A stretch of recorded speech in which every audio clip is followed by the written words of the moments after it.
गुरु दीक्षा का ये दूसरा लेक्चर।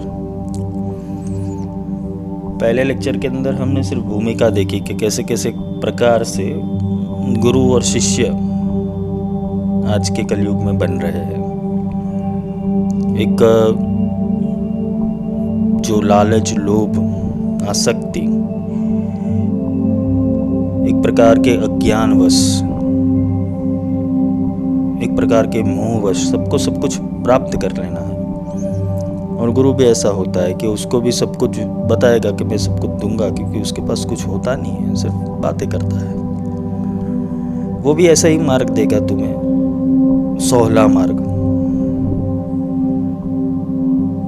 कुछ दक्षिणा लेगा, कुछ क्रियाएं करवाएगा, शिविर आयोजन करेगा, वेबिनार, सेमिनार, ये सब चलता रहेगा। और ये सब सारी चीज़ें अगर हम हमारे ऋषि मुनि या तो हमारा जो तंत्र शास्त्र है, हमारा जो अध्ययन शास्त्र है, हमारी जो परंपरा है, उसको देखने जाए तो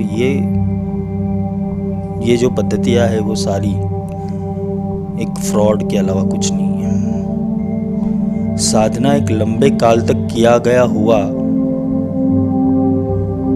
एक आसन है। आसन जमाना पड़ता है। जैसे अष्टांग योग के अंदर यम और नियम का जो मतलब है वो गुरु समझाते हैं, उसे ही धर्म कहते हैं, उसे ही धर्म कहते हैं। फिर आता है आसन जमाना। इसके ऊपर आसन जमाना पड़ता है, वो व्यवहार में लाना पड़ता है। जब ये यम नियम दोनों जब गुरु द्वारा बताए जाते हैं और उसको साधक अपने जीवन में उतारता है, उसकी पात्रता बनाता है, फिर जाके उसको किसी मार्ग के ऊपर ले जाया जाता है। अभी के युग के अंदर सबको क्या है कि जल्दी सिद्धि चाहिए, जल्दी प्रसिद्धि चाहिए, जल्दी पैसा कमा लो, जुड़ना। क्योंकि ये सिद्धियां या तो ये जो शक्तियां है, ये ऊर्जा है, वो अति सूक्ष्म में बीज डालती है। और साधक किसी ऐसी जगह जाता है, ऐसे शिविरों या ऐसे सेमिनार में, वर्कशॉप में जाता है, तो उसके मानस पटल के ऊपर जागृत मन को सम्मोहित किया जाता है। जागृत मन जब सम्मोहित होता है, उसको बहुत सारे विचार एक साथ में डाले जाते हैं। साधना में ऐसे होता है, वैसे होता है, वो कल्पनाओं में चले जाते हैं और कल्पनाओं में फिर ध्यान लगा के उसी कल्पनाओं को पाने की कोशिश करता है। जैसे कोई वर्कशॉप में गया, उसको एक ब्रह्मांड का चित्र दिखाया गया, ब्रह्मांड का वीडियो दिखाया गया, वो आंखें बंद करके वही सोचेगा कि ध्यान में जाने के मेरे को ब्रह्मांड दर्शन करने हैं, तो फिर वही चित्र या वही विजुअलाइजेशन को अपने दिमाग में रखेगा और वही बोलेगा दिख रहा है ब्रह्मांड, वही बोलेगा हाँ दिख रहा है, लेकिन वो कल्पना ही होती है। जेती मन की कल्पना काल कहावे सोई, वो कल्पना के अतिरिक्त कुछ नहीं है। ऐसे ही सिद्धियों का भी प्रोसेस ऐसे ही किया जाता है। सिद्धियाँ सूक्ष्म में होती है। जैसे 8 प्रकार की सिद्धियाँ, अनिमा सिद्धि, लधिमा सिद्धि, महिमा सिद्धि, प्राकाम्य सिद्धि, ये जो 8 सिद्धियाँ है, वो 8 सिद्धियों को कैसे जागरूक किया जाए, वो गुरु के पास रह के होता है। कोई मंत्र साधना से या चैंटिंग से कोई विद्या या जो तुम्हारी सिद्धि है वो जागरूक नहीं होती। वो सिर्फ उसको जगाने की, बोलते हैं ना कि जगाने की कोशिश करता है, उसको एक्टिवेट प्रोसेस में नहीं लाया जाता। एक्टिवेट प्रोसेस कब होता है? जब तक तुम्हारे संस्कार टूटते नहीं है। संस्कार टूटने के लिए पहले तो तुम्हें अपने सूक्ष्म मन तक जाना पड़ेगा, अंतर मन तक जाना पड़ेगा। वहाँ की जो पैटर्न्स है उसे डिलीट करनी पड़ेगी। और तुम कुछ पैटर्न्स डिलीट कर पाओगे, कुछ कर्म तुम अपने रिजॉल्व कर सकोगे, किंतु जब जो बहुत ज़्यादा कर्म है, बहुत बड़े कर्म है, उसको रिजॉल्व करने के लिए गुरु का शक्तिपात ही चाहिए। बहुत लोगों के फोन्स आते हैं कि मैंने यहाँ से साधना ली, वहाँ से विद्या ली, अभी तक जीवन में कोई परिवर्तन नहीं आया। तो नहीं आएगा, समझ लो, कभी भी परिवर्तन नहीं आएगा। ऐसे साधना करने से कतई किसी के जीवन में परिवर्तन नहीं आता। हाँ, जैसे काग का बैठना और डाल का टूटना, ऐसी हालत होती है तो किसी को परिवर्तन दिखाई देता है, वो भी 2-3 बार, बाद में वो जैसा था वैसे ही। परमानेंट सॉल्यूशन क्या है? तुम स्वयं सिद्ध हो जाओ। तो स्वयं सिद्धि के लिए क्या करना पड़ेगा? स्वयं सिद्धि हेतु तुम्हें गुरु करना पड़ेगा। गुरु भी ऐसा वैसा नहीं जो भाई 5-10 दिन तुम उसके पास रहे और पूरी विद्या सीख गए, ऐसा नहीं होता। वो जीवन भर का रिश्ता होता है। ये ब्रह्मांड का सबसे कम बोलते हैं ना, सबसे सेंसिटिव रिश्ता है और सबसे ऊर्जावान रिश्ता भी यही है, गुरु और शिष्य का। सच्चा गुरु वो तुम्हारे पिछले जन्म, ये जन्म और आगे वाले जन्म, ये तीनों के ऊपर तुम किस किस कर्म के अधीन होकर आए हो उसका वो विश्लेषण करेगा। पहले तुम्हें तुरंत साधना नहीं देगा, क्योंकि जो समझ लेना, जो तुरंत साधना दे रहा है तुम्हें, या तो साधना मिले या वो फ्रॉड है, उसकी गतिविधियां कुछ गलत है।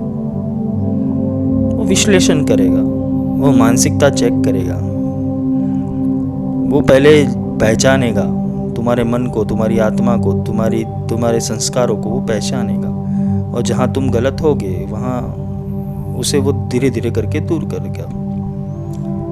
गुरु का शिक्षण दो रूप से होता है। एक शिक्षण जो अपने पास बिठा के वो देते, दूसरा होता है कि तुम अपने घर के ऊपर बैठे हो, गुरु अपने घर पे बैठे, तुम्हारा चिंतन चल रहा है गुरु का, गुरु अधीन तुम्हारा चिंतन है, तो गुरु वो संवेदना या ऊर्जाओं के द्वारा, वो शांभवी ऊर्जा के द्वारा वो तुम्हारे अंदर वो ऊर्जाएं प्रस्थापित करता रहता है। इसे टेलीपोर्टिंग प्रक्रिया भी कहते हैं। तीसरा आता है कि ये रिश्ता हो गया दो प्रकार से, और उसके बाद आता है कि गुरु जब शिष्य की पात्रता हो जाती है कि नहीं होती है, तो उसके लिए उसको परीक्षा में से भी गुजरना पड़ता है। ज़्यादातर गुरु परीक्षा लेते हैं, और परीक्षा किस हिसाब की होती है कि तुम्हारे मन की परीक्षा होती है। मन की किस प्रकार की, कि तुम ये कार्य कर सकते हो कि नहीं, तुम्हारा मन क्या कह रहा है, अभी भी मन को छोड़ा है कि नहीं, अभी ये अष्टपास से निवृत्त हुआ है कि नहीं, वो सारा गुरु देखता है, और उसके बाद वो पूर्णाभिषेक में ले जाता है। दीक्षा के भी बहुत सारे प्रकार है, उसके ऊपर भी हम नेक्स्ट लेक्चर में आएंगे।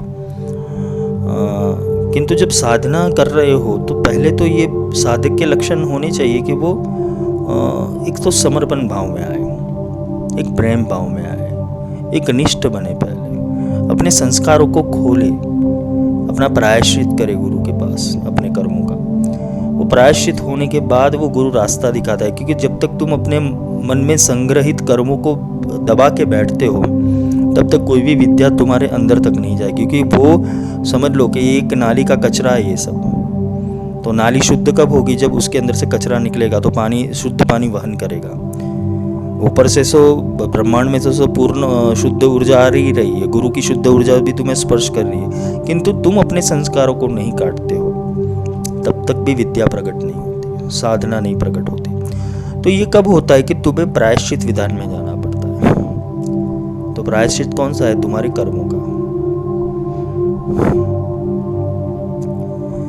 उसके बाद गुरु सिखाते कि अभी ये हो गया, चलो इसको भूल जा, अभी अगले से नया कर्म मत पैदा करना तुम। तो बोले भाई कर्म तो पैदा होगा ही होगा, क्यों नहीं होगा, कोई कर्म से तो बाकी रहा ही नहीं, भगवान भी कर्म से बाकी नहीं, तो कर्म से कैसे बचे। तो कर्म जो है वो उससे कैसे बचा जाता है कि कर्म जो है वो तुम्हारी आत्मा के अधीन हो,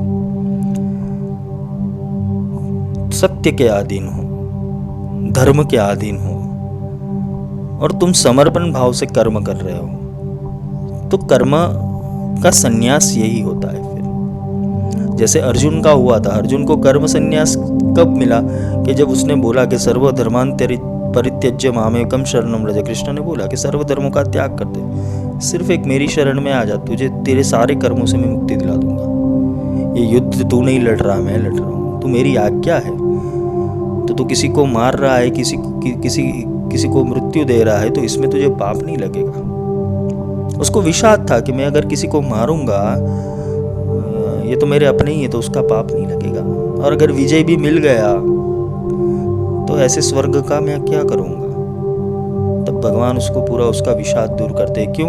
क्योंकि तुम कर्मनिष्ठ तभी बन पाओगे जब तुम्हारा कर्म का सारथी आत्मा बन जाएगा, परमात्मा बन जाएगा, वो साक्षी बन जाएगा। तो साक्षी को कैसे कर्मों में लाया जाता है वो गुरु सिखाते हैं। तो धीरे धीरे गुरु तुम्हें संचित करते करते तुम्हारे भीतर वो परमात्मा का प्रागट्य तुम्हारे अंदर ही कर देता है। वो गोविंद तुम्हारे अंदर ही बैठा है, वो ईश्वर तुम्हारे अंदर ही बैठा है, वो बुद्ध तुम्हारे अंदर ही बैठा है।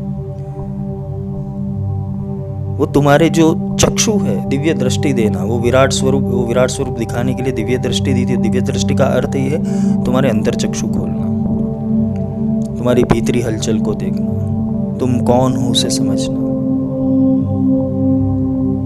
तो ये जरूरी है, क्योंकि ये संबंध में, ये रिलेशन में प्रवेश करने हेतु पहले तो तुम्हें अपना पूर्ण रूप से एक प्रोग्राम में फिट होना होगा। 5 दिन का कोर्स नहीं कि तुम घर जाके सो जाओ बेड के ऊपर और फिर आराम करो, वो नहीं होता। खाओ पियो ऐश करो, बाबा जी ने तो बोला ये सब छोड़ दो। वो तो अच्छी बातें ही करेंगे, फिर बाबा जी भी देखने नहीं आने वाले, ना तुम बाबा जी को पूछने आने वाले हो, यही होता रहेगा। किंतु जब सच्चे गुरु से जुड़ते हो, जब उसकी साधना में आते हो, तुम सच्चे गुरु के सानिध्य में आते हो, तो गुरु जब तुम बनाते हो किसी को, तो वो गुरु का कर्तव्य हो जाता है कि तुम्हें मोक्ष तक ले जाना, तुम्हें वो सिद्धि तक ले जाना, तुम्हें वो साक्षात्कार तक ले जाना। वो गुरु का दायित्व हो जाता है। फिर इसमें तुम कुछ नहीं कर सकते, वो पूरा टोपला गुरु के माथे पे आ जाता है। पर ये तभी संभव है जब तुम गुरु को पूर्ण रूप से समर्पित हो, वरना नहीं होता। ये गुरु मार्ग है, क्योंकि हम समझने जा रहे हैं गुरु दीक्षा को। तो गुरु दीक्षा कैसे प्राप्त होती है, उसके पहले तो साधक को पहले पात्रता बनानी पड़ती है। पात्रता बनाने के बाद वो गुरु चयन करता है कि हाँ तुम जा सकते हो कि नहीं जा सकते हो। वो मटका होता है, उसको पहले तपाया जाता है अग्नि के अंदर, वो मिट्टी का होता है, टूट जाता है। अगर पानी में गीला हो गया तो टूट गया। फिर उसको अग्नि में तपाया जाता है, फिर उसके ऊपर टकोर लगाई जाती है कि ठीक तो है कि नहीं, कि कहीं से आवाज़ गड़बड़ आ रही है, टूट तो नहीं जाएगा। गुरु कुंभार शिष्य कुंभ है, घड़ी घड़ी काढ़े खोट, अंदर हाथ संभाल के बाहर मारे चोट। जब गुरु तुम्हें डांटते, या तो गुरु की जो डांट होती है वो तुम्हें सिखाने के लिए होती है। वो तुम्हें अंदर से तो संभाल ही रहे कि भाई तू, ये तेरा जन्म बिगड़ रहा है, तेरे मन के आंदोलनों को संभाल ले, तेरी इच्छाओं को संभाल ले, तेरे संकल्प विकल्पों को संभाल ले, तेरा जन्म बिगड़ रहा है। क्योंकि गुरु तो देख रहा है कि काल तुम्हारे पास कभी ना कभी आने वाला है। इससे पहले ये साधक को यहाँ से निकाल लो, निकालने का अर्थ तुम्हें साक्षात्कार तक पहुंचाना। इसलिए गुरु जल्दी करते हैं।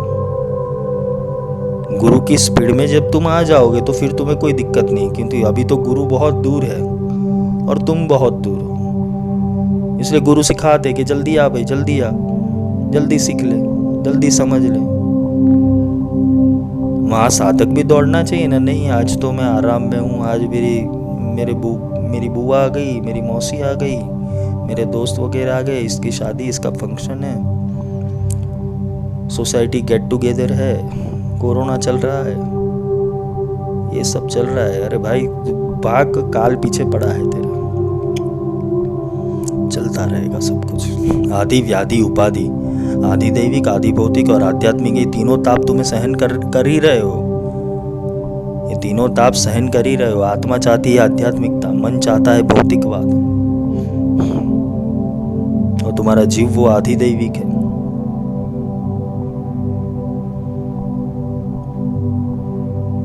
तुम अगर समग्र संसार को देखने जाओ तो पल पल तुम्हारा एक दिन खत्म हो रहा है। तुम्हें बढ़ना है आगे, तो कैसे बढ़ोगे जब तक तुम्हारे पास गुरु नहीं है? कोई तुम्हें दिशा देने वाला तो होना चाहिए, तुम्हें समझाने वाला तो होना चाहिए। और यहाँ शिविरों के भीतर क्या होता है, एक गुरु के पीछे लाखों करोड़ों चेले लग जाते हैं। वो एक गुरु कितने लोगों को दिशा दिखाएगा? हर कोई शिष्य विवेकानंद नहीं होता, और हर कोई गुरु रामकृष्ण नहीं होता, गोरख मचंदर हर कोई नहीं बनता। ये किसी किसी के भाग्य में लिखा होता है, जिसने पुरुषार्थ किया सिद्धि हेतु। हर कोई कृष्ण अर्जुन नर नारायण राम हनुमान नहीं बन सकता। पुरुषार्थ होना चाहिए, समर्पण होना चाहिए, त्याग होना चाहिए। आज के जमाने के अंदर सबसे बड़ी दिक्कत यह है कि साधक अच्छा मिल जाएगा लेकिन गुरु अच्छा नहीं मिला तो उसका पतन होगा।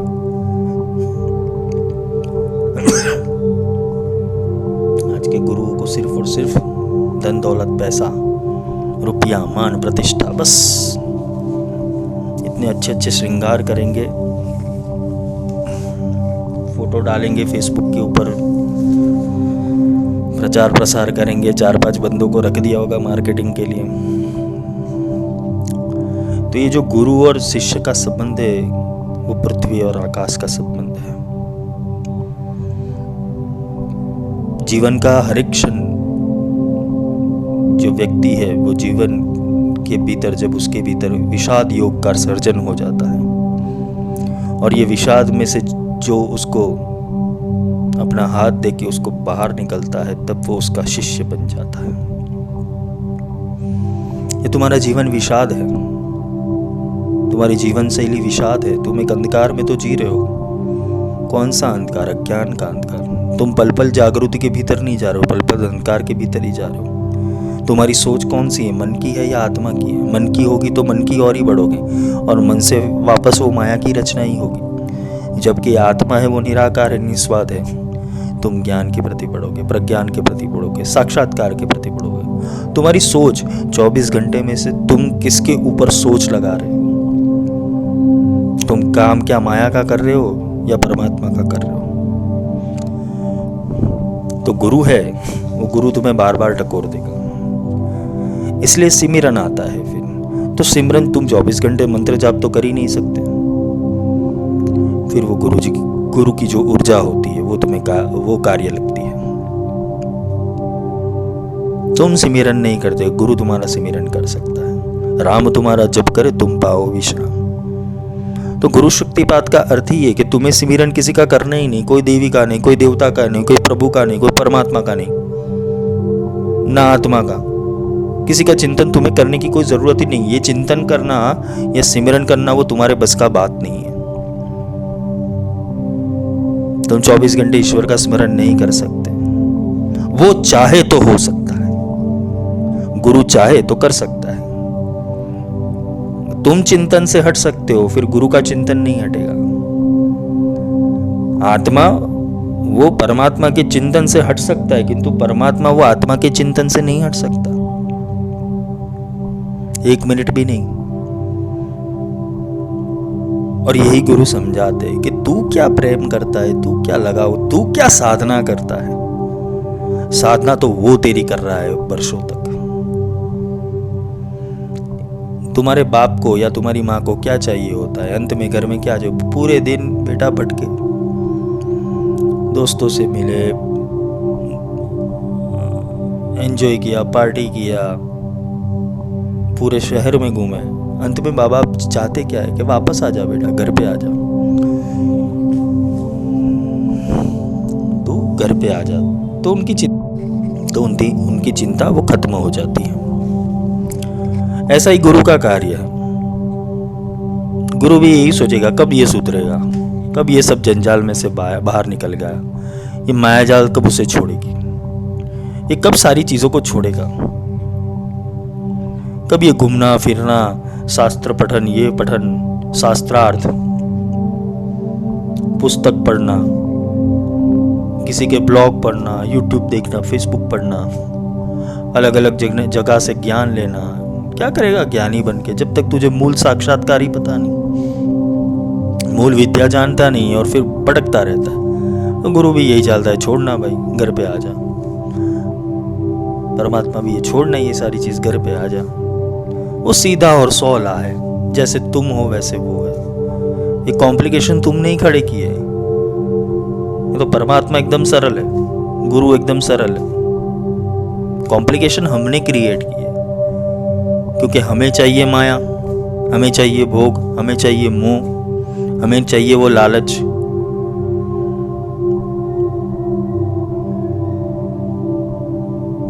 खुद के भीतर से अलग अस्तित्व के बारे में ही हम सोच रहे हैं। और यही माया जाल तो है, यही तो मैट्रिक्स है। कि तुम्हारी सुरता खुद में नहीं, तुम्हारी सुरता बाहर है।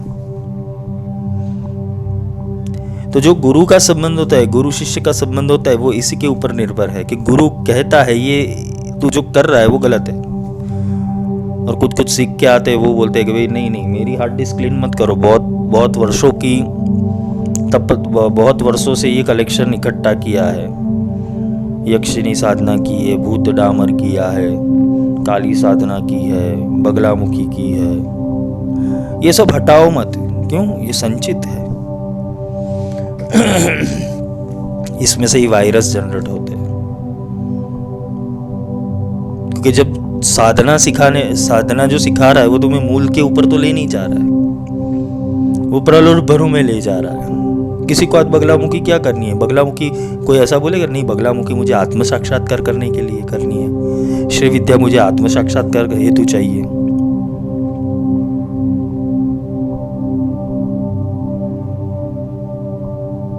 तो ये कोई नहीं बोलेगा। शिव जी के पास जाते तो शिव जी के पास मुझे ज्ञान के लिए शिव जी के पास है, ऐसा नहीं होता। हनुमान जी के पास क्यों जाते हैं? भूत पिशाच निकट नहीं आवे, बस यही चलता है। तो समझो ये चीज कि तुम्हें प्राप्त क्या करना है, क्योंकि सच्चे गुरु या तो जो साक्षात परब्रह्म है उसको समझने हेतु तो पहले ये आडंबर से तुम्हें छूटना पड़ेगा। मैं साधना करता हूँ, मैं तप करता हूँ, मैं जप करता हूँ, मैं यज्ञ करता हूँ, मैं हवन करता हूँ। मैंने 2006 में ये साधना की थी शमशान में जाके। अच्छा है, तो भूत क्यों नहीं बन गया? अच्छा हो तो भूत बन जाता तू, शमशान में ही रहना था तू। ये तंत्र कर लूं, डामर तंत्र कर लूं, काली तंत्र, मुंडमाला तंत्र, चलता रहता है सबका, जबकि सच कुछ और है। और सच ये है कि तुम अपनी खोज में हो और तुम्हें खोज दूसरी तुम्हारे मन ने खोज दूसरी लगा दी है। तुम स्वयं के अस्तित्व की खोज के अंदर हो और तुमने अस्तित्व के दूसरे जो पेंट किए हुए जो पेंटिंग्स है उसके पीछे तुम अपना समय बिगाड़ रहे हो।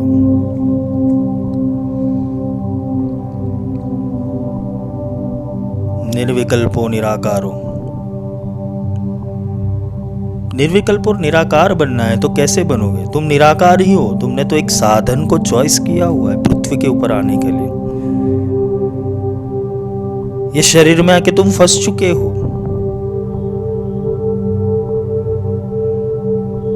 तुम शरीर में हो, शरीर तुम नहीं हो।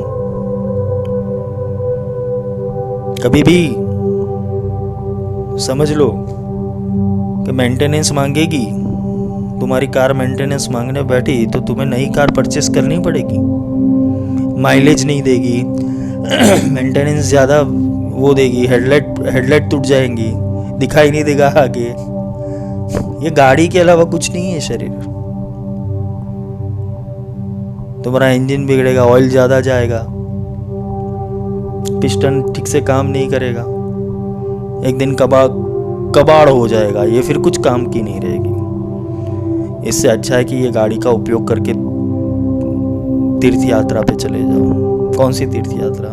हरिद्वार कौन सा? तुम्हारा आज्ञा चक्र और सहस्त्रदल। हरि वहां के बैठता है और तुम्हारी ईड़ा पिंगला सुषुम्ना वही तो त्रिवेणी संगम है। ये गुरु गुप्त ज्ञान देता है। गुरु जो अब तक समझ में नहीं आ रहा है उसका गुप्त ज्ञान तुम्हें दे रहा है।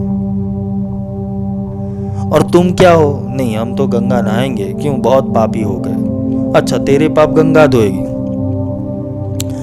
गंगा से अगर पाप धुलते तो रावण भैया सीता जी को उठा के जब ले गए तो पहले गंगा नहा लिए होते कि चलो सीता को उठाने का पाप तो फिनिश हो गया। पाप करो, गंगा में जाओ। पाप एक मर्डरर, सुपारी वाला, एक दारू पीने वाला, एक मांसाहार करने वाला, वो गंगा जी में जाएगा। हर हर गंगा मैया, बहुत पाप कर लिए, बहुत मुर्गियाँ खा ली, बहुत चिकन मटन तंदूरी खा लिए, अब हमारा पाप धो लो। गंगा मैया भी बोलेगी क्या करूं इस पापी का। गंगा नहाने को गया मन का पापी चोर। ये समझो, गंगा नहाने को गया मन का पापी चोर, पाप तो धुले नहीं ले आया 10 मन और। वो मन का पापी चोर है, वो गंगा नहाने को जाएगा, क्यों? उसके पाप दूर करने उसको। पाप तो धुले नहीं ले आया 10 मन और, ज्यादा ले आया वो पाप। प्रकृति कर्म प्रधान है और तुम भी कर्म प्रधान ही हो। तो प्रकृति भला तुम्हारे कर्म अपने ऊपर क्यों ले? ये कभी सोचा कि पाप तुम करो और तुम्हारे पाप धोए गंगा? ये कोई दिमाग में आने वाली बात ही नहीं है। त्रिवेणी संगम में हड्डियों का विसर्जन करो, अस्थियों का, तो ही मोक्ष मिलेगा। तुम्हारी अस्थियां कौन सी है? तुम्हारी जड़ता। अस्थियों का आविष्कार, अस्थियों का जो आधार है वो क्या है? मूलाधार है, पृथ्वी तत्व है। पृथ्वी तत्व किसका तत्व है? जड़ता का तत्व है, संस्कार का तत्व है। तुम्हारा सारा संस्कार कहाँ संचित है? मूलाधार में। अस्थियों का विसर्जन त्रिवेणी यानी ईड़ा पिंगला सुषुम्ना में जो ये त्रिवेणी संगम बन रहा है, और ऊपर से जो गंगा आ रही है, जिसे ज्ञान की गंगा बोलते हैं, जिसे अथर्व की गंगा बोलते हैं, जिसे शब्द ब्रह्म की गंगा बोलते हैं, उसमें तुम्हारी जड़ता को विलीन करना, जड़ता के साथ उसके संस्कारों को विलीन करना, वो क्रिया को बोलते हैं कि भाई ये अस्थि विसर्जन हुआ।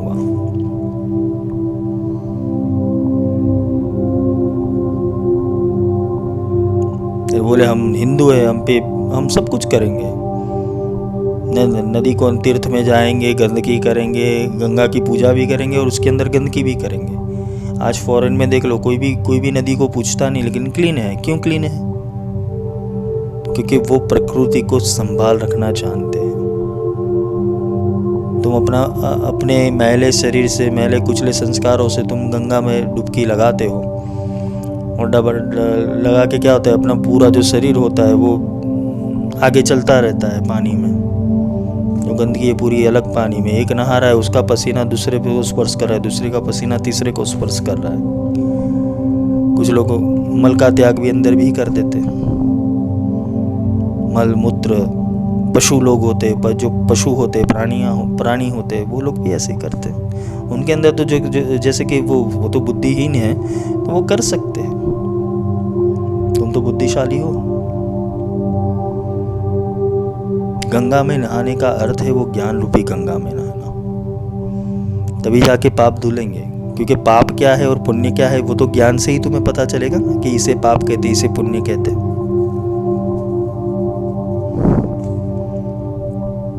तो चलता रहता है। इसलिए गुरु और शिष्य के संबंध में ये सारी चीजें आती है कि गुरु तुम्हें वो गूढ़ ज्ञान देता है, तुम्हें ये सारे रहस्य समझाता है, तुम्हें एक आत्मा के विस्तार के ऊपर लाके रख देता है। वो बोलते सब कुछ तेरे भीतर है, तू बाहर मत जा। तो ये हालत होती है। सीखना बहुत है। ये सीखना, ये तत्व चिंतन आता कहाँ से? गुरु कृपा से ही मिलता है तुम्हें। तर्क कब लगता है? ये गुरु दीक्षा से तर्क लगना शुरू होता है। वो दिशा बदलती है। दीक्षा करते वो दिशा बदलना, दृष्टि बदलना, देखने की दृष्टि प्राप्त होना। इसे ही तत्वमसि कहते हैं, इसे ही प्रज्ञान ब्रह्म कहते हैं। वो तत्व को समझना पड़ेगा, वो अर्थ को समझना पड़ेगा, इसे तत्वार्थ कहते हैं। कोई भी रिचुअल्स गलत नहीं है, ये समझ लेना। हिंदू धर्म के अंदर कोई भी रिचुअल्स गलत नहीं है, उसके पीछे अंधश्रद्धा रखना वो गलत है। तुम दिया करते हो वो कोई गलत नहीं है, वहां से ऑक्सीजन एक्टिवेट होता है। घी का दीपक जलाते हो और कपूर का उसमें से ऑक्सीजन एक्टिवेट होता है, विषाणु मर जाते हैं।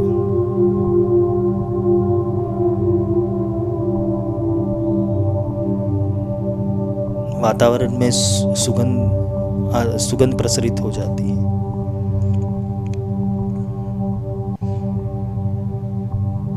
घंट बजाने से ईश्वर नहीं जागते। घंट बजाना यानी कि तुम्हारे भीतर का वो घंट है, वो घंट नाद है, उसको जगाओ, अंदर के ईश्वर को जगाओ। और विज्ञान क्या कहता है कि वो नाद की ऊर्जा है तो आजू बाजू का वातावरण पवित्र करती है।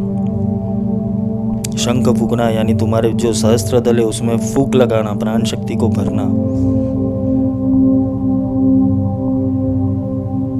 उसे शंखनाद कहते हैं।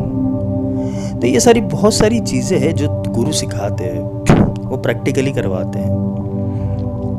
कि जब तक तुम्हें प्रैक्टिकली पता नहीं है किसी चीज का, अंधे को अंधा मिला छूटे कौन उपाय, ऐसी हालत हो जाएगी।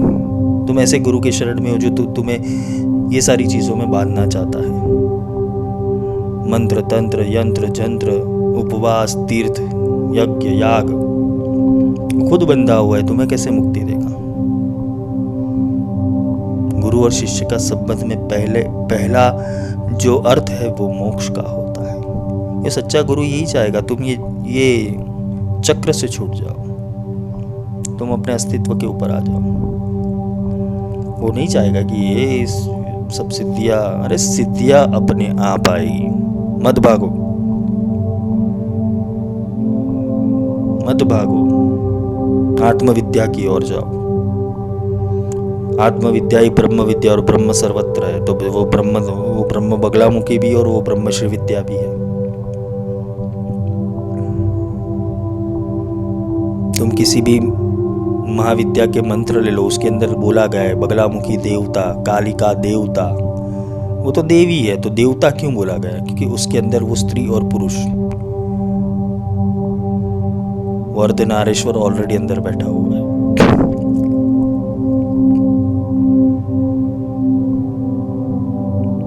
वो तत्व है, वो कोई लिंग नहीं है।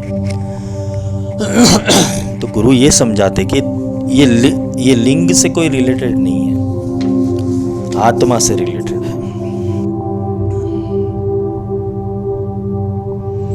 जब गुरु का जो शिष्य होता है तो गुरु शिष्य को क्या करते हैं, वो आत्म साक्षात्कार की ओर ले जाते हैं, जिससे वो दूसरों को भी यही ज्ञान देके उनको भी वो चैतन्यवान बना देता है। जब वो ऐसा करने लगता है, वो शिष्य ऐसा करने लगता है, तब वो स्वयं गुरु हो जाता है। जो जैसा रिपीटेशन करेगा वो उसकी सिद्धि हो जाएगी। अगर कोई गुरु तुम्हें ज्ञान देता है, वो ज्ञान का तुम प्रचार करते हो, या तो तुम अपने आत्मचिंतन से उसे आगे बढ़ाते हो, और आगे बढ़ाते बढ़ाते तुम लोगों को जगह दे, तुम खुद गुरु हो गए। गुरु, एक अकेला गुरु तो इतनी जगह नहीं पहुंच पाएगा। एक अकेला रामकृष्ण परमहंस पूरी जगह तो नहीं घूम पाएगा, उसको विवेकानंद को खड़ा करना ही पड़ा। तुम जैसे गुरु की तलाश में होते हो, शिष्य होता है वो गुरु की तलाश में होता है, पर ये बात तुम भूल गए कि जो सच्चा गुरु होता है वो सच्चे शिष्य की तलाश में होता है, कि कब वो मुझे मिले और मैं इसको अपना ज्ञान दूं, क्योंकि बिना पात्र तब वो तो कुछ देते ही नहीं है।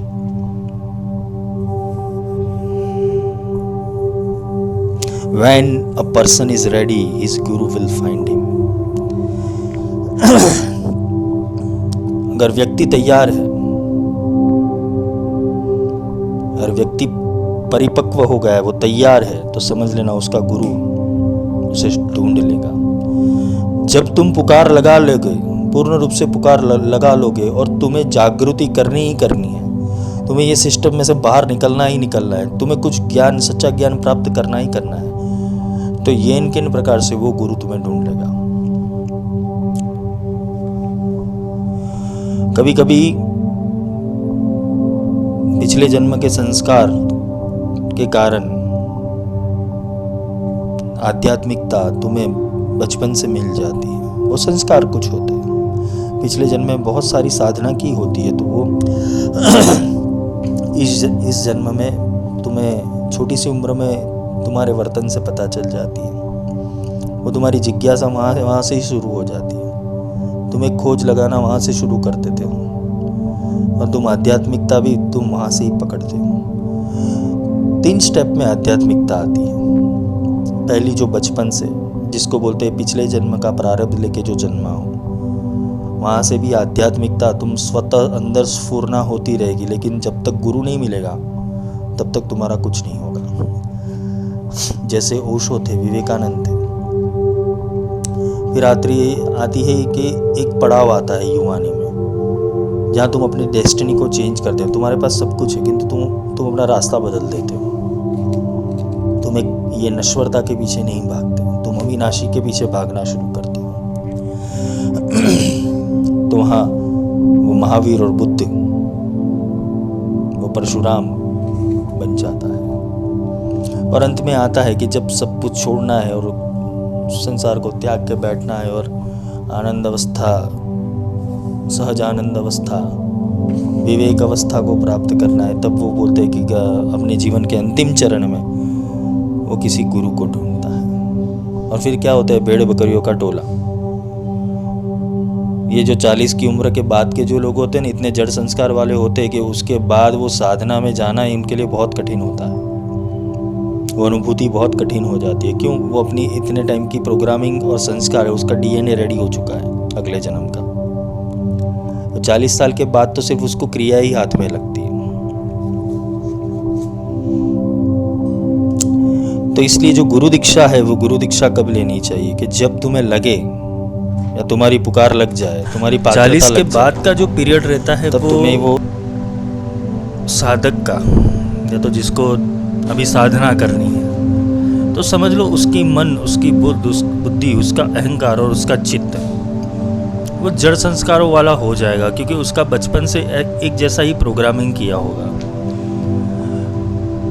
उसको साधना में लाना, मानो कि उसके आसन पे, उसको आसन स्थिर करना उसका, वो थोड़ा कठिन हो जाएगा। काफ़ी कुछ उच्च कोटि के गुरु होते हैं जो परमहंस सिद्धि को प्राप्त किए हुए हैं, अवधूत अवस्था को प्राप्त किए हुए हैं।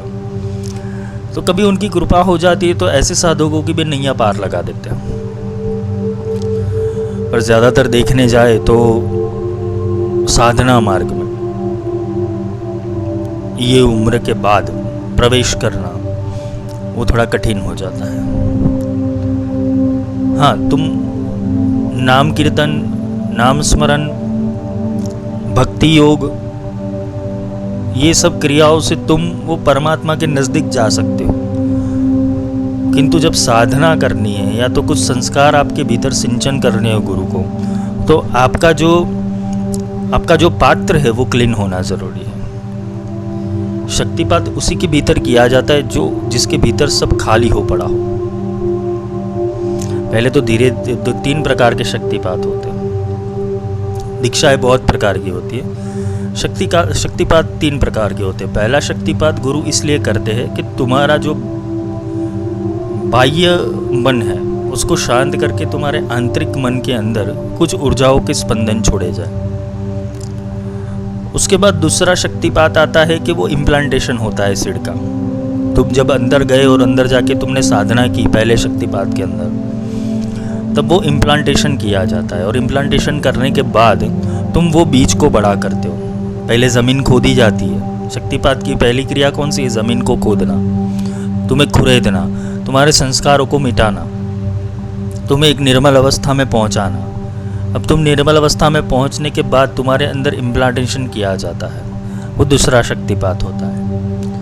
इम्प्लांटेशन करने के बाद तुम्हारे अंदर से वो वटवृक्ष धीरे धीरे पौधा होगा, पौधे से पेड़ बना होगा और पेड़ से वटवृक्ष होगा और उसके ऊपर फिर फल लगेंगे। वो अंतिम बोधि अवस्था है। जो तीसरा शक्तिपात है वो परारहस्य का है, परावाद का है। वो सीधा परमात्मा के भीतर उसकी पूर्ण चैतन्य अवस्था के अंदर ले जाने का शक्तिपात होता है। इसे पूर्ण अभिषेक भी कहते हैं। पूर्ण अभिषेक की व्याख्या शास्त्रों ने अलग तरीके से की है। और अगर गुरु का संग मिल जाए तो उनके सम्यक ज्ञान से, उनके जो वैखरी शब्द है उनको अगर आप पकड़ लो तो पूर्ण अभिषेक वही होता है जब गुरु चाहता है कि ये मेरा शरीर छोड़ शिष्य के शरीर में प्रवेश कर लूं। तो गुरु अनुसंधान करता है कि अभी ये मेरे पात्र हो गया, ये मेरे रहने लायक जगह हो गई है, ये शरीर मेरे रहने लायक हो गया, तो वो गुरु तत्व फिर ट्रांसफ़र होके एक शरीर में से दूसरे शरीर में प्रवेश कर जाता है। तो इसे पूर्ण शक्तिपात कहते हैं। तब गुरु की सारी सिद्धियाँ, गुरु की सारी शक्तियाँ, गुरु के सारे रहस्य, ब्रह्मांड के सारे रहस्य वो स्वतः सिद्ध हो जाते हैं। साधना मार्ग में समर्पण वो सबसे बड़ी चीज़ है। जब शिष्य, साधक या भक्त पूर्ण समर्पित हो जाता है, तब समर्पण होने से तुम्हारा बाह्य मन टोटली शांत हो जाता है, और समर्पण करने से अंतर मन शांत हो जाता है, और समर्पण करने से सूक्ष्म मन शांत हो जाता है। सिर्फ आत्मा रहती है। तो आत्मा से आत्मा का कनेक्शन करना बहुत ईजी है। जब गुरु के भीतर का विदेही तत्व और तुम्हारे भीतर का विदेही तत्व एक चैनल में आ गए, एक ही लाइव प्रोग्राम के अंदर आ गए कि तुम्हारे ऊपर भी तुम्हारे टेलीविज़न के ऊपर भी वही मैच चल रही है इंडिया पाकिस्तान की, और उसके चैनल पे भी वही चल रही है। उसके भीतर भी वही ब्रह्मांड का ज्ञान चल रहा है, तुम्हारे भीतर भी वही ब्रह्मांड का ज्ञान चल रहा है। तब वो थप्पा लग जाता है, और थप्पा लगने के बाद तुम पूर्ण रूप से शिष्य स्वीकार किए जाते हो। अब तुम्हारे पीछे वो गुरु रहता है, गुरु का नाम रहता है। ज़्यादा तक मैंने देखा है कि कुछ हमारे जो धर्म धुरंधर और अपने आप को अवतार मानने वाले जो गुरु पैदा हो गए हैं, वो अपने सारे शिष्यों को बोलते कि तुम्हारे पीछे अब मेरा नाम लगा दो। ऐसे है परंपरा वाले जो भेड़ बकरियों की टोली में जाते हैं और अपने पीछे सरनेम, गुरु की सरनेम या गुरु का नाम या गुरु का आदेश लगा देते हैं। इससे कुछ सिद्ध नहीं होता। ये अज्ञानतावश की गई क्रिया है। ये अज्ञानतावश की गई क्रिया है। एक ने लगाया, दूसरे ने लगाया, दूसरे ने लगाया, तीसरे ने लगाया, ये नहीं होता। जब गुरु सामने से बोले, आज से सिर्फ और सिर्फ तेरे ऊपर मेरा अधिकार है, तू ही मेरा पूर्ण स्वरूप है, और तू ही मेरी धरोहर है, और तू ही मेरा कड़ीहार है, तब वो गुरु तुम्हारे भीतर जब प्रवेश करता है तो अपनी जो भी संपदा है, ऐश्वर्य है, साधना है, सब कुछ लेके तुम्हारे अंदर आ जाता है। यहाँ फिर तुम दो रूप से कार्य करते हो। तुम कर्म संन्यास को प्राप्त कर चुके हैं। यहाँ पे तुम एक स्थित प्रज्ञ अवस्था में चले गए। अभी जो कर रहा है गुरु कर रहा है। अभी जो भी चल रहा है वो गुरु का चल रहा है। ज्ञान भी गुरु का चल रहा है। जो भी क्रियाएं हो रही वो गुरु द्वारा ही हो रही। तुम मौन हो, तुम मौन हो। इस तरह तुम सिद्धि के, विद्या के और बोध के परम साक्षी हो जाओगे। क्योंकि वो बोध बोलने वाला, वो ज्ञान बोलने वाला, वो विद्या को देखने वाला, वो सिद्धि को देखने वाला, वो तुम्हारे भीतर है। कर रहा है गुरु। युद्ध कौन लड़ रहा है? अर्जुन। सारथी कृष्ण। वैसे ही तुम्हारे रथ का सारथी, तुम्हारे शरीर का सारथी, वो तुम्हारा गुरु हो जाएगा और तुम साक्षी भाव से युद्ध करोगे। तो ये प्रक्रिया होती है। जो गुरु दीक्षा होती है, इसके भीतर इस प्रकार से शक्तिपात किए जाते हैं। साधक शिष्य, साधक और शिष्य और गुरु, ये एक ही व्यक्ति के तीन चेहरे हैं। पहले इंसान साधक बनता है, साधक बनने के बाद वो शिष्य बनता है और शिष्य धीरे धीरे धीरे फिर गुरु की अवस्था में आता है। ये क्रमशः बदलता रहेगा। ये एक साहस गाथा है एक व्यक्ति के।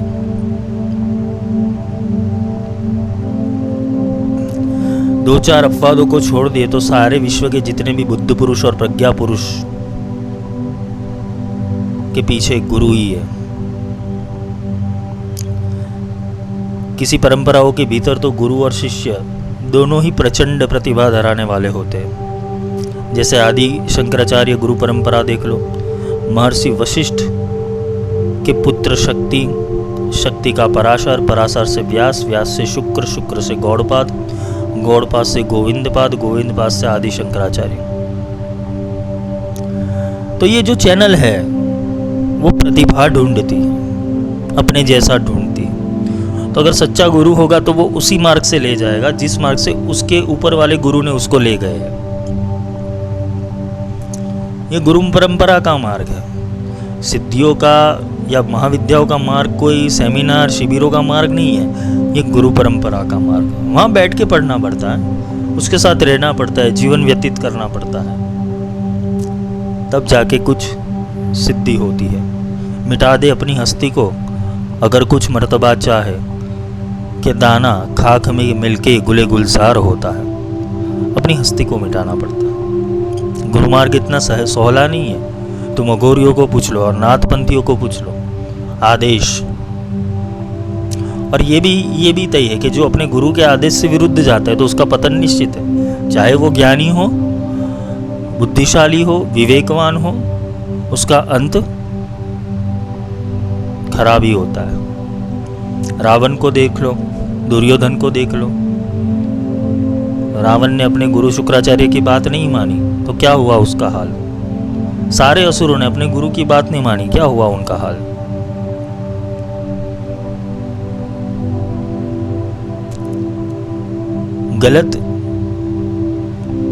गलत लोगों का गुरु भी वो गुरु ही होता है।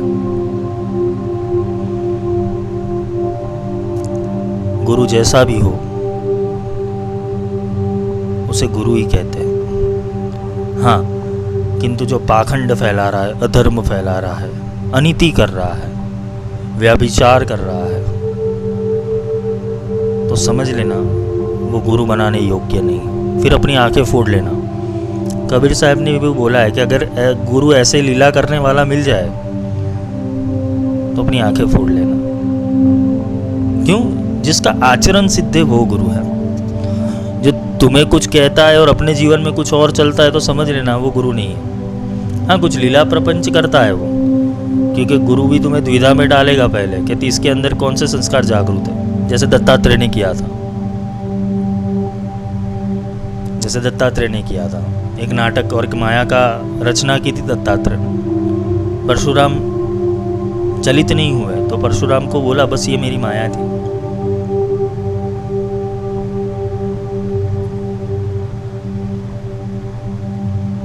स्थित प्रज्ञ रहना। गुरु कोई भी कसौटी करेगा, तुम्हें स्थित प्रज्ञ रहना पड़ेगा, तभी तो तुम पास हो पाओगे। क्योंकि यहाँ कौन सा पेपर आएगा, कौन से क्वेश्चन आएंगे, वो गुरु पहले से नहीं बताते। वो तो परख लेते, चकास लेते कि उनसी कौन सी आज्ञा चल रही है और कौन सी आज्ञा का उल्लंघन हो रहा है। बोला था 10 दिन कंटिन्यूसली ये करना मंत्र साधना करना। एक दिन नहीं हुआ गुरुजी, चलेगा? क्यों नहीं चलेगा? चलेगा, बिल्कुल चलेगा। पैसे देते रहो, चलेगा। 1000 रुपये लगेंगे। क्यों लगेंगे? प्रायश्चित कर्म करवाना पड़ेगा। तुमने खंडित की साधना। सच्चा गुरु होगा तो वो बोलेगा पहले से शुरुआत करो। 10 दिन आते आते तुम्हारी साधना खंडित हुई है तो पहले से शुरुआत करो। ये मार्ग है। भगवान दत्तात्रेय ने 24 गुरु किए थे, जिसमें पृथ्वी, वायु, जल, आकाश, अग्नि, चंद्र, सूर्य, एक पक्षी, अजगर, समुद्र, पतंग, हाथी, मधुमक्षिका, पारदी, हिरन, मछली, पिंगला, वेश्या, टिटोरी, बालक, लड़की, बाण को बनाने वाला सर्प, स्पाइडर,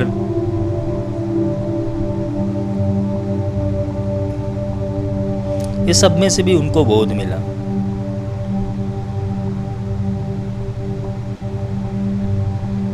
इसका कार्य यही थी कि जहाँ से सीखने को मिले, जहाँ से समझने को मिले, जहाँ से दृष्टि खुले, वो तुम्हारा गुरु है।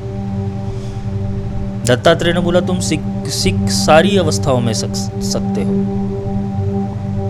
तुम किसी भी अवस्था में किसी से भी सीख सकते हो। अगर तुम पूरे ब्रह्मांड को देखो तो ये तुम्हारा गुरु ही है, प्रकृति को देखो तो तुम्हारा गुरु ही है, तुम्हारे माता पिता तुम्हारा गुरु ही है, तुम्हारे दुश्मन तुम्हारे गुरु है। दुश्मन भी सिखाते हैं, समय भी सिखाता है, समय भी बहुत बहुत बड़ा गुरु का रोल कर रहा है।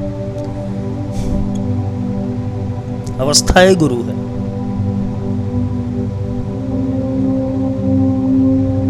संगात संजाय दे काम, तुम्हारा जैसा संग होगा वैसा तुम्हारा गुरु का प्राकट्य होगा। जब तुम्हारी पुकार बलवान हो जाती है, जब तुम एक अवस्था के अंदर पूर्ण रूप से समर्पित हो जाते हो और वो परम तत्व को पुकार लगाते हो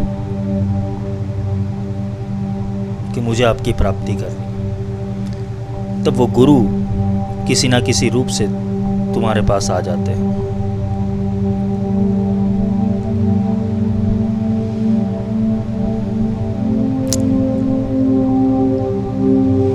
आज्ञाम गुरुणाम अविपारणीया,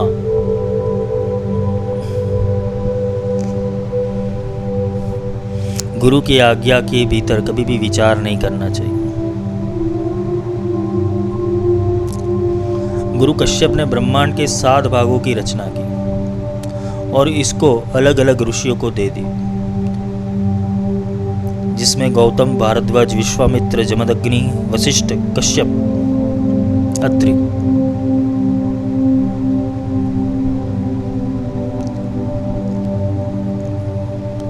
वायु पुराण में 8 है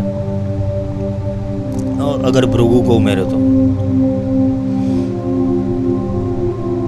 गोरक्षनाथ के लिए गुरु और शिष्य का एक विशिष्ट संबंध है। गोरख कहते हैं कि अनंत ज्ञान वो गुरु है और चित्त वो चेला है। भारतीय परंपरा में देखें तो सन्यास वो ऋषि परंपरा थी पहले। इसमें मंत्र को कर्ता नहीं बोला गया, उसे दृष्टा बोला गया है, क्योंकि वो ईशावास्यम इदम सर्वम की अनुभूति करते हैं। ऋषि जो थे वो वैचारिक और चेतसिक ऊंचाई के ऊपर उसकी गहराई में नजर रखने वाले थे। जो गुरु होता है वो चित्त शक्ति का स्त्रोत्र है। गुरु का जो मंत्र होता है वो चित्त शक्ति का स्त्रोत्र होता है।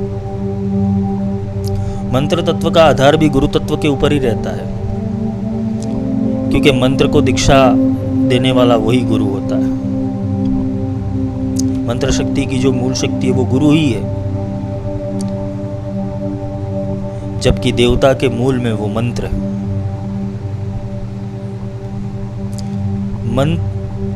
देवताओं का जो मूल है वो मंत्र में है और मंत्र का जो मूल है वो गुरु है। इसीलिए बोला है मंत्र मूलम गुरुर्वाक्यम। सिद्धियों के मूल भी देवता है और दीक्षा गुरु वो सेतु है, जो साधक के सारी ऊर्जाओं को एक रूप कर देता है।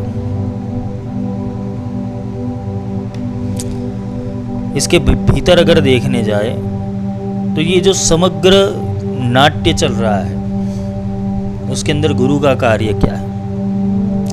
जो निर्गुण निराकार है वो सगुण साकार रूप में एक देह में आता है, और ये नाटक जो मायाजाल चल रही है, जो मैट्रिक्स चल रहा है, जो फिल्म चल रही है, वो फिल्म में से तुम्हें जगाता है, तुम्हें ज्ञान देता है, तुम्हें बोध देता है, तुम्हारी दिशा परिवर्तित करता है। क्यों करता है? क्योंकि तुम अधोमार्ग पे जा रहे हो। और वो भी किसको पुकारेगा? जो सच्चा गुरु होगा ना, ये सारी ब्रह्मजाल में नहीं गिरेगा। वो तो उसके पास जो आया तो उसको तारेगा, उसको सिद्धि, प्रसिद्धि, मोह, माया, लालच, ये सब उसको छू नहीं पाएगा। वो अनायास ही चलेगा। वो मौलिकता को समझेगा, और जब जो शिष्य बनेगा उसके ऊपर ध्यान देगा। पहले तो साधक बनाया जाता है कि पहले साधक तो बनो, साधक बनने के बाद शिष्य बनाया जाता है। तुरंत शिष्य नहीं बनाया जाता। क्यों? पहले साधक, साधक का अर्थ है कि उसको उसका लक्ष्य पता है कि नहीं, वो लक्ष्य पे चल सकता है कि नहीं, वो अपनी साधना में चल सकता है कि नहीं। तो ये होता है मांत्रिक, तांत्रिक, यांत्रिक, तत्ववेदा, दर्शन शास्त्री, गोचर, अगोचर, अघोरी, ये सब गुरु के अलग अलग रूप हैं। ये सब गुरु के अलग अलग रूप हैं। किंतु सच्चे गुरु का रूप कौन सा? उसके भीतर अगर तुम देखने जाओ तो कुलार्णव तंत्र के अंदर भगवान शिव और पार्वती का संवाद है। तो पार्वती शिव जी से पूछती है कि हे देव, विश्व में सबसे बड़ी उपलब्धि क्या है? तो शिव जी कहते हैं कि सबसे बड़ी उपलब्धि है मनुष्य तन मिलना। फिर बोली उससे बड़ी उपलब्धि? शिव जी कहते हैं कि उससे भी बड़ी उपलब्धि कि उसको जिज्ञासा प्रकट होना। किसके प्रति? ज्ञान के प्रति, आध्यात्म के प्रति। तो कि उससे बड़ी उपलब्धि, कि उससे बड़ी उपलब्धि कि उसके लिए वो नियमित कर्तव्य परायण रहता हो आध्यात्मिकता के लिए, आध्यात्मिकता को खोजने वाला हो, जिज्ञासु हो। तो कि उससे भी बड़ी उपलब्धि क्या है? तो कि वो ये करते करते वो अपने साधना के लक्ष्य के लिए अपने मन के अंदर एक दृढ़ संकल्प कर ले कि मुझे कुछ भी करके अपनी पूर्ण अवस्था या तो पूर्ण सिद्धि को प्राप्त करना है। तो कि उससे बड़ी उपलब्धि तो कि गुरु मिलना।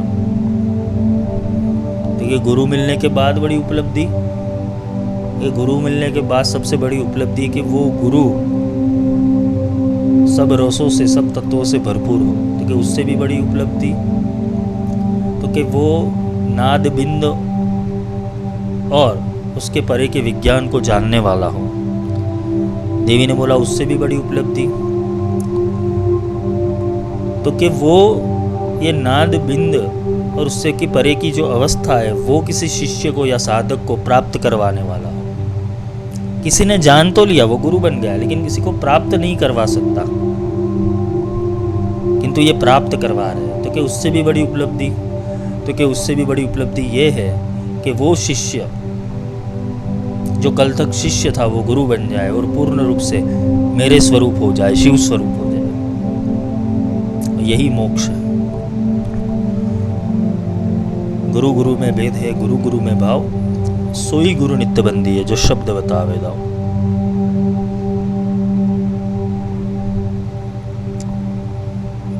गुरु को अगर देखना जाए तो वो व्यक्ति रूप से ठीक है, किंतु उसकी चैतन्य अवस्था कितनी बड़ी है वो देखना महत्व है। वो अगर समग्र योग को और ध्यान को, वो आचार को, उसका जो सबका जो मूल केंद्र है वो गुरु है।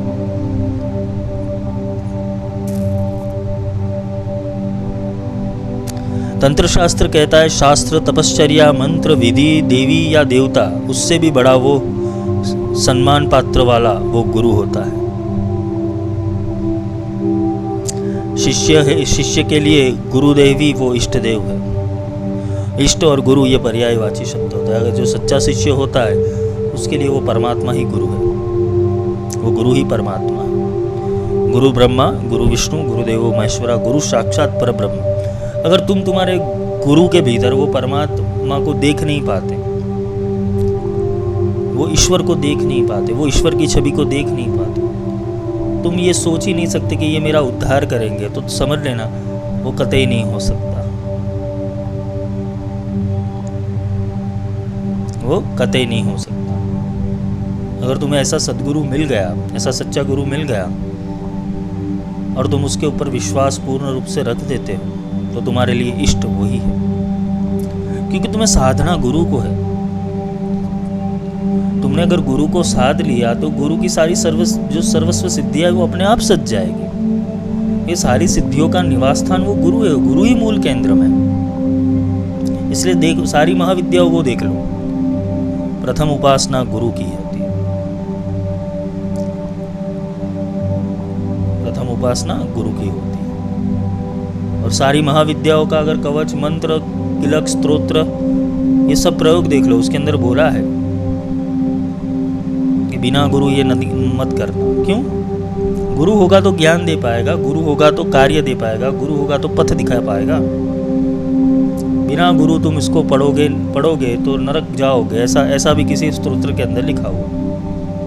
निश्चयं नरकम गत्वा पशु योनि भवाप्नुयात्।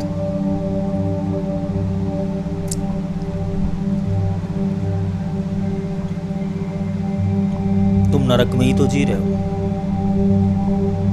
नर अर्क,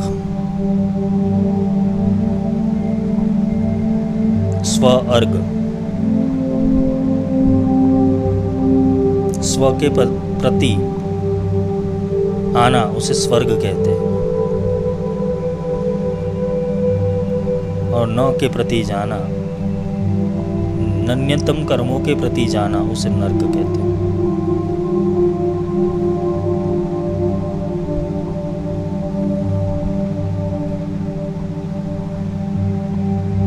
तो ये होता है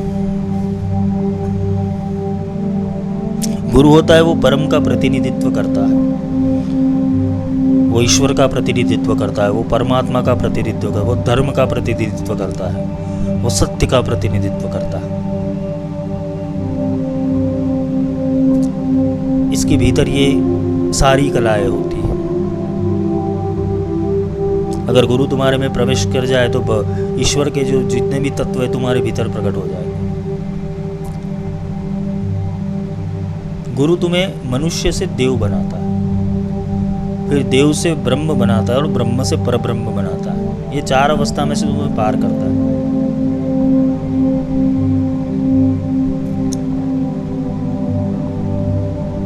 ये चार अवस्था में से तुम्हें पार होना पड़ता है।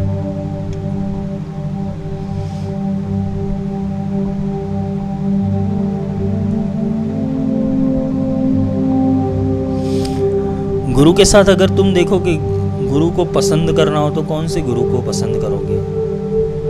अगर पसंदगी की सोच देखने जाए तो ये पाप जैसा है। हमारे भीतर गुरु को पसंद करने की क्षमता नहीं है। अपने को गुरु की जरूरत नहीं है, गुरु को अपने की जरूरत है।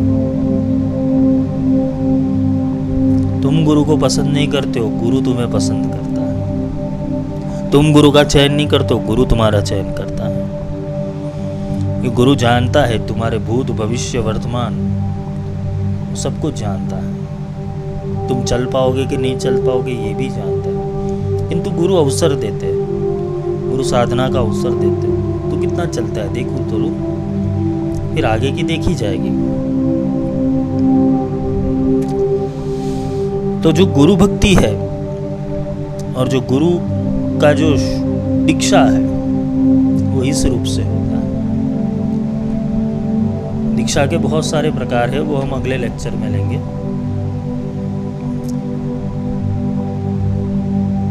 बस इतनी बात याद रखो, ये जीवन जा रहा है, बह रहा है, कब काल तुम्हें ग्रसित कर ले, इससे पहले पुकार लगा लो वो परमात्मा की।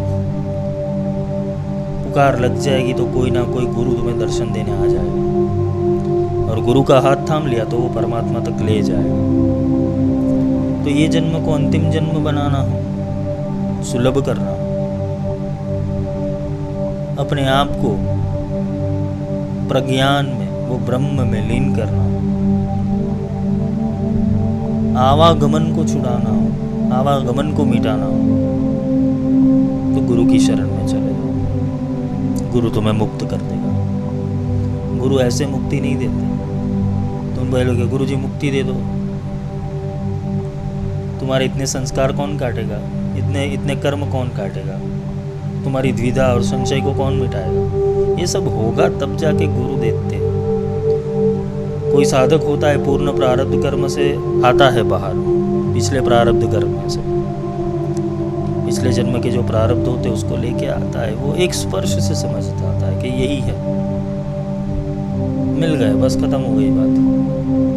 वही पहली नज़र की मोहब्बत हो जाती है गुरु से, पहली नज़र का प्रेम हो जाता है, वो आ जाता है समझ में। बस यही था जिसको ढूंढ रहा था, ये यही है, या वेकिंग होता है। बस अभी कहीं नहीं जाना है, यहाँ रुकना है, यहाँ समर्पण करना, यहाँ ठहर जाना। ये तुम्हारा आत्मा तुम्हें बोल देगा, बस हो गया, तेरा स्थान आ गया। समझ लो उस समय के ऊपर एक मोक्ष का बीज तुम्हारे अंदर आ जाता है, क्योंकि तुमने ठहराव को लगा दिया, तुमने प्रपंच को मिटा दिया, तुमने साधना सिद्धि की बात छोड़कर तुम रुक गए। तुम एक ही जगह खड्डा खोद रहे हो, पानी वहां से ही निकलेगा। अलग अलग खड्डे खोदोगे भाई, 2 साल भुवनेश्वरी का खड्डा खोदा, 2 साल धूमावती का खोदा, 2 साल त्रिपुर सुंदरी का खोदा, 2 साल बगलामुखी कि कोई भी पानी हाथ में नहीं आया। वरना एक ही को खोद डालो, एक ही जगह जमीन में 20 फुट खड्डा खोदा तो पानी अपने आप आ जाएगा। ऐसे ही गुरु होते पहले तो ये सारी भ्रमणाओं से तुम्हें बाहर निकालते, तो छोड़ यार सब चीज़ें, मूल तत्व लो लाओ, मूल चीज पे आ जाओ। ये समझ वो गुरु देता है, और गुरु दीक्षा ऐसे मिलती है क्योंकि गुरु दिशा देता है। गुरु की दीक्षा ज्ञान से भी मिलती है।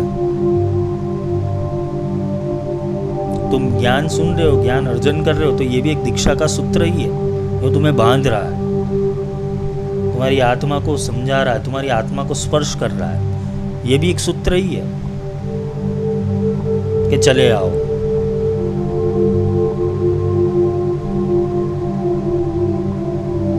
और समझ लेना, जिसको लगन लग गई या जिसको प्रेम हो गया ना, वो परमात्मा को प्राप्त करने का एक जिज्ञासा हो गई, एक प्यास बढ़ गई। तो जो अगर गुरु मिल गया ना, तो वो वहाँ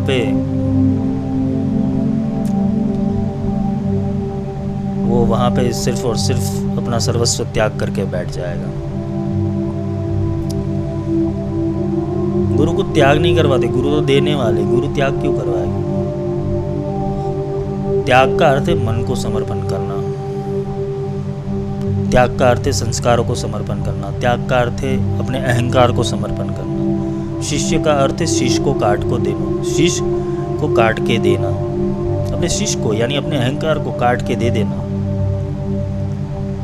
उसे ही शिष्य कहते हैं। अब मैं नहीं, अब तू है, अब तू जैसा चलाएगा वैसे चलूंगा।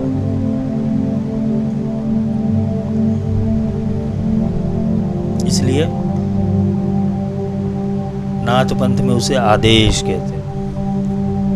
आदेश, जैसे जैसे आदेश का परिपूर्ण रूप से पालन करोगे, वैसे वैसे सिद्धियां तुम्हारे भीतर आती रहेगी। गुरु कोई भी कार्य देते, एक कार्य के पीछे एक सिद्धि होती है। कुछ छोटा सा भी कार्य क्यों ना हो, उसके पीछे भी एक सिद्धि रहती है। वो तो जो गुरु भक्ति में गया होगा उसको पता होगा। तो आगे का जो है, दीक्षा के प्रकार कितने हैं, कौन कौन सी दीक्षाएं आती है, गुरु के प्रकार कौन कौन से, और साधक की पात्रता कैसी होनी चाहिए, ये सारी चीज़ें हम आगे के लेक्चरों में देखेंगे। शुभ रात्रि।